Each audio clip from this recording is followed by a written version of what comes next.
PM Modi आज जारी करेंगे पीएम किसान सम्मान निधि स्कीम की 8वीं किश्त। असम में 20 हाथियों की संदिग्ध मौत और देश में मनाया जा रहा है भाईचारे का पर्व ईद। देश और राज्यों से जुड़ी खबरें देखिए टॉप 9 देश प्रदेश। पीएम मोदी आज 11 बजे पीएम किसान सम्मान निधि स्कीम की 8वीं किस्त जारी करेंगे। पीएम ने गुरुवार को खुद ट्वीट करके इसकी जानकारी दी। पीएम ने कहा कि देश के करोड़ों अन्नदाताओं के लिए बेहद महत्वपूर्ण दिन है। सुबह 11 बजे वीडियो कॉन्फ्रेंसिंग के जरिए प्रधानमंत्री किसान सम्मान निधि की 8वीं किस्त जारी करने का सौभाग्य प्राप्त होगा। इस अवसर पर अपने किसान भाई बहनों के साथ संवाद भी करूंगा। पश्चिम बंगाल के राज्यपाल जगदीप धनखड़ को गुरुवार को सीलतकुची में उस समय काले झंडे दिखाए गए जब वो चुनाव के बाद हुई हिंसा से प्रभावित लोगों से मिलने गए थे। हिंसा में 5 लोगों की मौत हो गई थी। राज्यपाल को कुछ लोगों ने गोलोकगंज में भी काले झंडे दिखाए।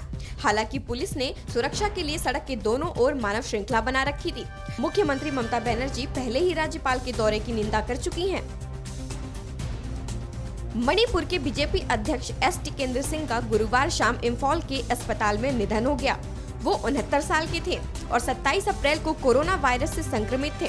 मुख्यमंत्री एन बीरेन सिंह ने ट्वीट किया कि हमने मणिपुर में बीजेपी का कद्दावर नेता खो दिया है, जिसने अपना जीवन जनता और पार्टी की सेवा में समर्पित कर दिया। शोकाकुल परिवार के प्रति संवेदनाएं, उनकी आत्मा को शांति मिले।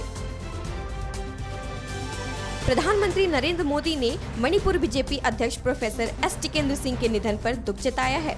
पीएम ने ट्वीट कर लिखा कि प्रोफेसर एस टिकेंद्र सिंह के निधन पर दुखी हूँ। उन्हें मणिपुर में पार्टी को मजबूत करने वाले एक मेहनती कार्यकर्ता के रूप में याद किया जाएगा।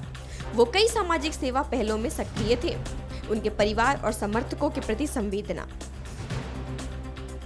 मराठा आरक्षण के मामले पर सुप्रीम कोर्ट के दिए गए फैसले के खिलाफ केंद्र सरकार ने पुनर्विचार याचिका दाखिल की है। केंद्र के मुताबिक सामाजिक और शैक्षणिक रूप से पिछड़े वर्गों में एक समुदाय को आरक्षण देने के राज्य के अधिकार को अनदेखा नहीं किया जा सकता। सुप्रीम कोर्ट 5 मई को मराठा आरक्षण मामले के खिलाफ पर फैसला सुनाते हुए कहा कि आरक्षण की सीमा 50% से ज्यादा नहीं हो सकती है।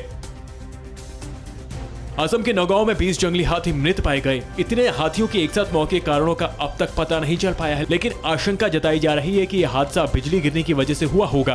वन अधिकारियों के मुताबिक स्थानीय प्रशासन को सूचना के बाद गुरुवार दोपहर को हाथी की मौत की जानकारी मिली। वन विभाग मामले की जांच में जुट गया है। देश भर में आज भाईचारे के संदेश का त्योहार ईद मनाया जा रहा है। कोरोना के खतरे को देखते हुए लोगों से मस्जिद के बजाय घरों में ही ईद की नमाज अता करने की अपील की गई। मस्जिदों में इमाम सहित सिर्फ 5 लोग ही नमाज अता कर सकेंगे। घरों में नमाज अता करने के दौरान भी कोविड गाइडलाइन का पालन करने की अपील की गई है।